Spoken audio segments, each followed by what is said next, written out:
In the headlines, Police Service Commission suspends Abba Kyari. FGC interrogates Saraki over alleged embezzlement and money laundering. Zamfara police rescue 2 kidnapped students of FGC Yauri. And on the foreign scene, Turkish emergency forces battle wildfires for 3 consecutive days.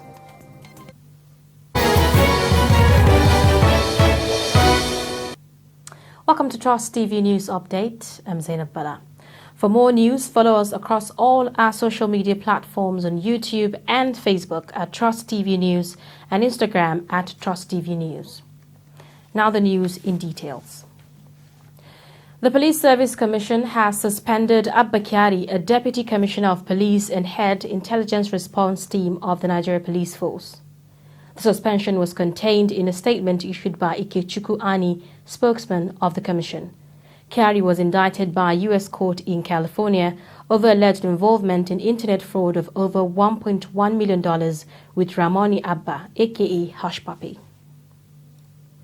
Now, the Economic and Financial Crimes Commission has quizzed a former Senate President, Bukola Saraki, over alleged misappropriation of public funds and money laundering.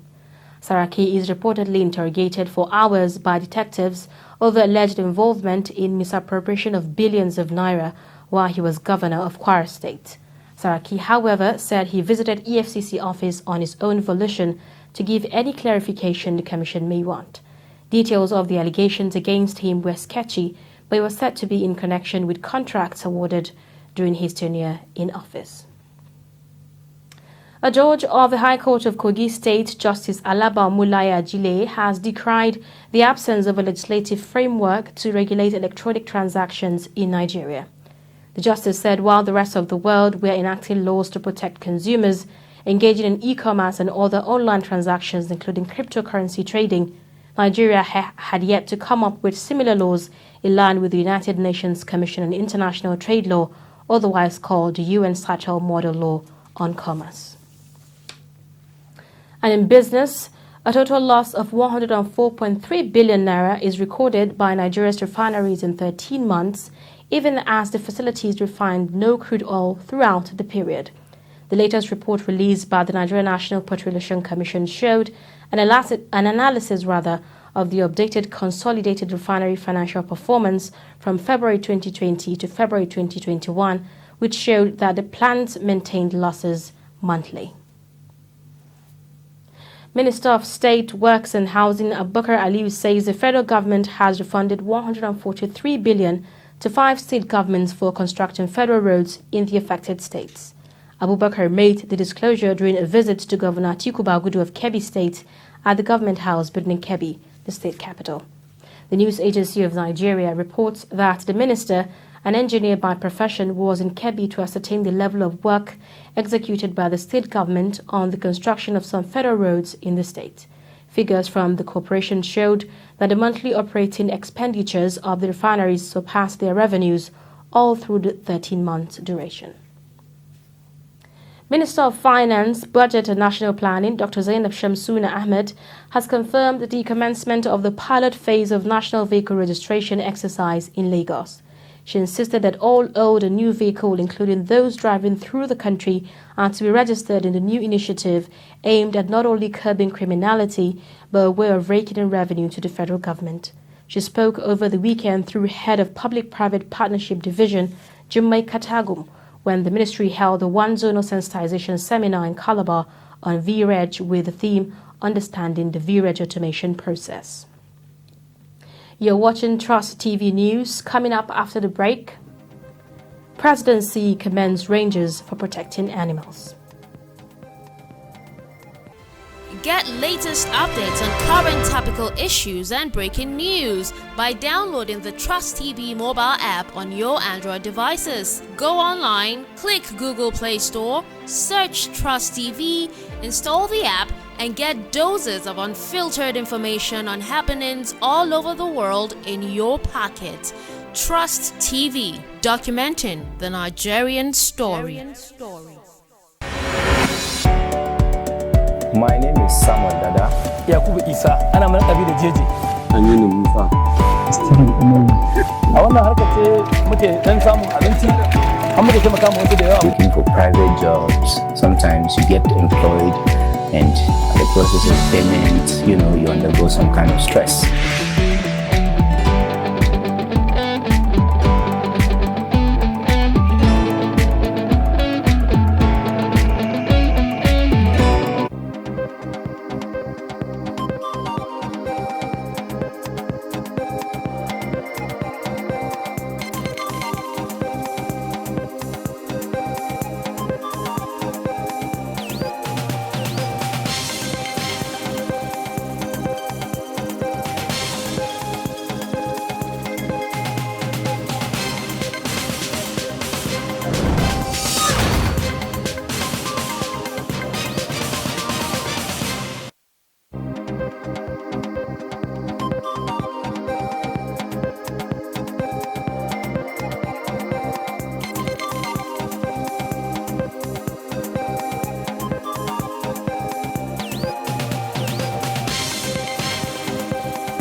Welcome back. Thank you so much for staying with us. You are still watching Trust TV News.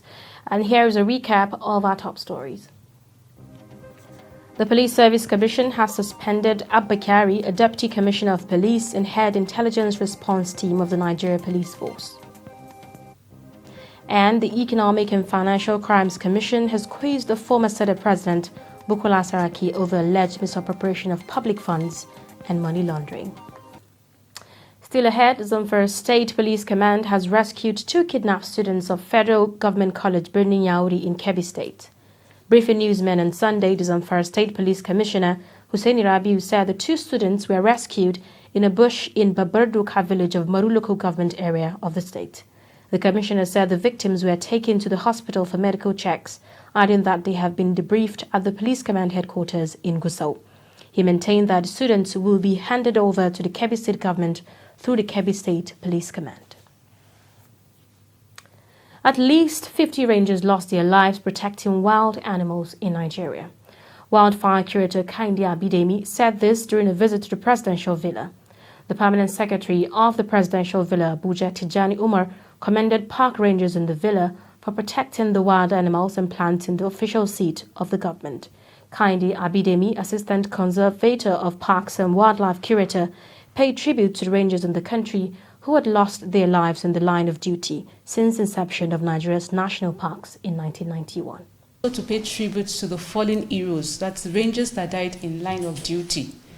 Since the inception of the Nigerian national parks in 1991, we've had over 50 rangers that have died in line of duty, killed by poachers, maimed, killed by wild animals. And on a day like this, we also pay tribute to our fallen hero rangers.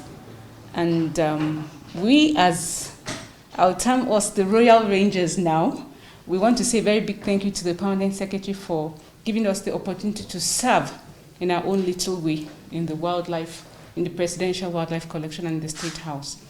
And we request that the Permanent Secretary stand with the World Rangers on the occasion of 2021 World Rangers. Elsewhere, Governor Seyi Makinde of Oyo State has promised his government's commitment to improve sports activities to empower youth and develop the economy of the country. Makinde made the promise while inspecting ongoing infrastructure projects, including the Akobo General Gas Flyover, the 21-kilometer Ajia Airport New Ife Express, with spur to Amuloko and the Lekon Salami Sports Complex remodeling project. The governor said that he was satisfied with the quality and pace of the work done so far by the contractors. Well covered. We've made quite some progress. The schedule is also being followed. So I would say I'm excited. I'm actually looking forward to the official opening, which now is being pushed to around the 1st of September. I'm excited. I look forward to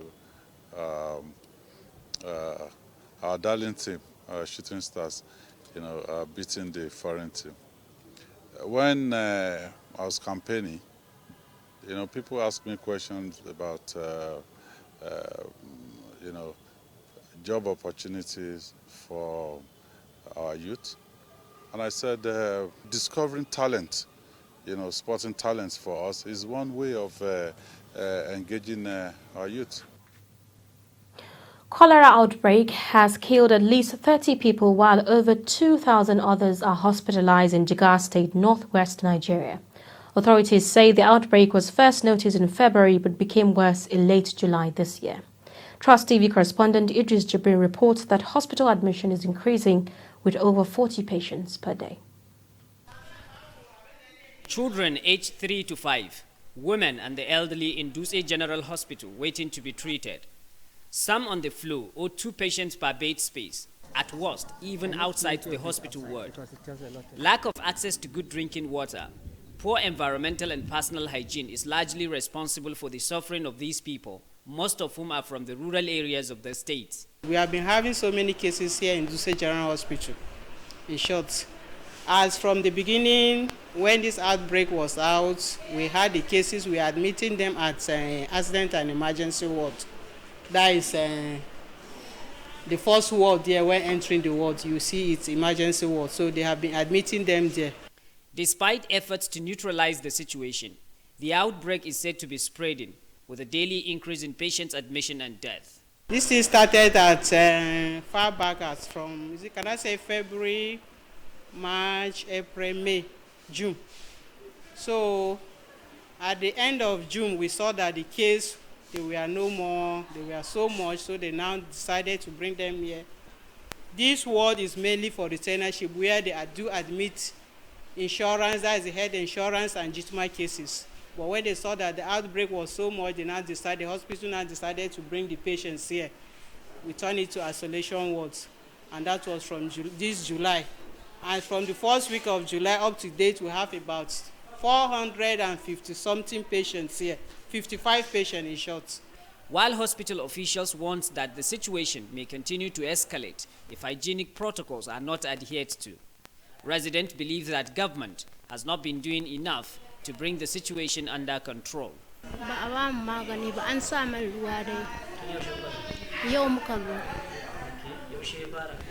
Ya yi kwana biyu iyaye mu dazin nan ma kuma saukowar ruwan nan da aka yi ta asuba lokacin ya tahi daga bacci ya ce mun gudawa yake yi a bahi ko yayi ni ne he na bahi yayi kuma shi kenan yake yi malalala he ciwon ciki a hararwa ni ne muka ce ba za mu tafi asibiti kuma yanzu an ƙara masa ruwa ga ina an bashi gishiri da siga da magani na ruwa. Although authorities have confirmed that the number of people dying in this Duse General Hospital have significantly reduced, however, the number of patients being admitted in this hospital are increasing by the day owing to the outbreak of this cholera. Idris Jibrin, Trust TV News, Duse.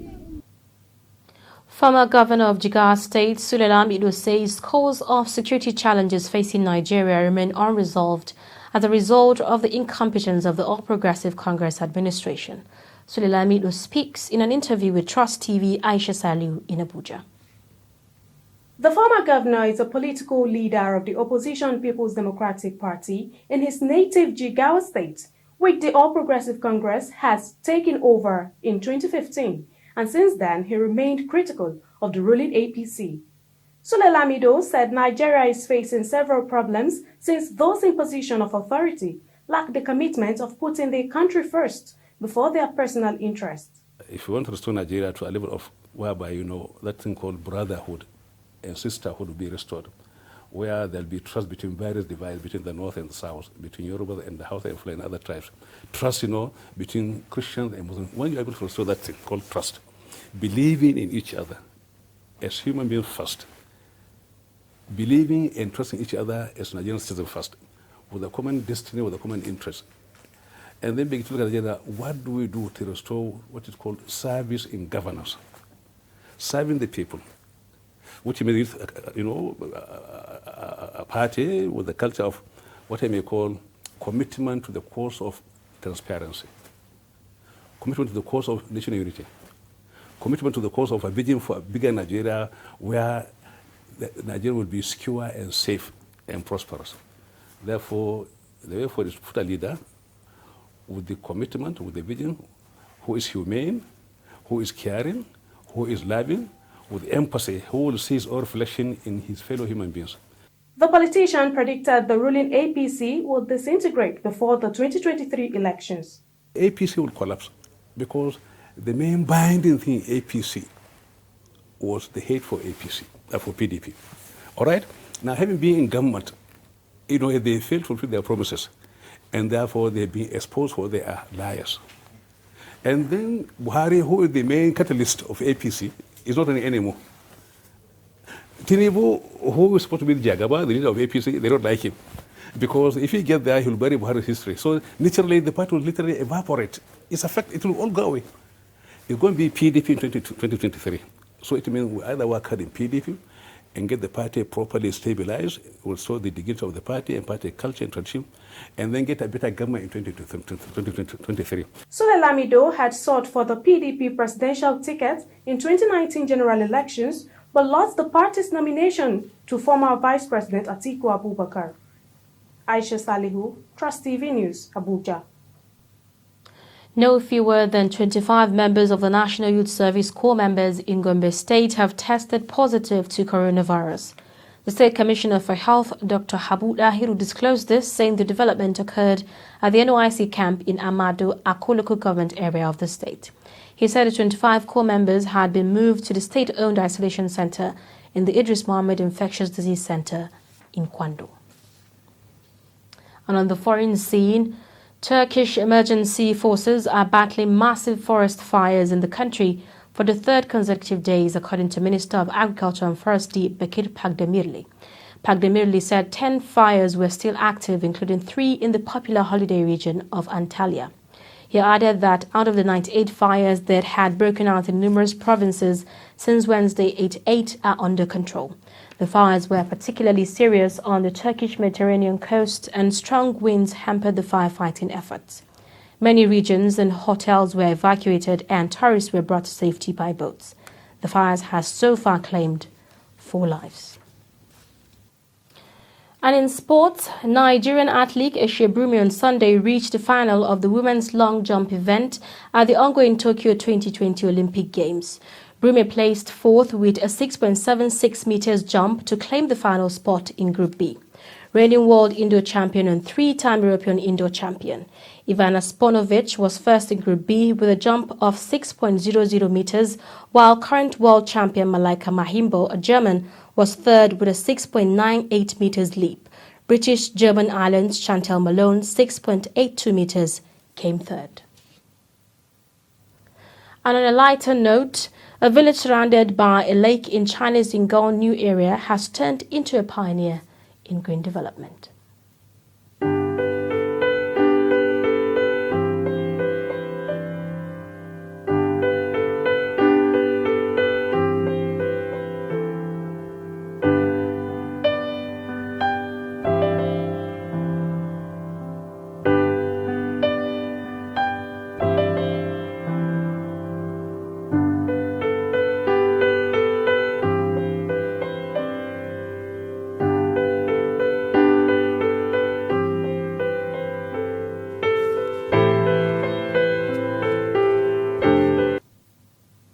With this, we've come to the end of News Update. Don't forget to follow us across all our social media platforms. I'm Zainab Bala. Thanks for your time and company.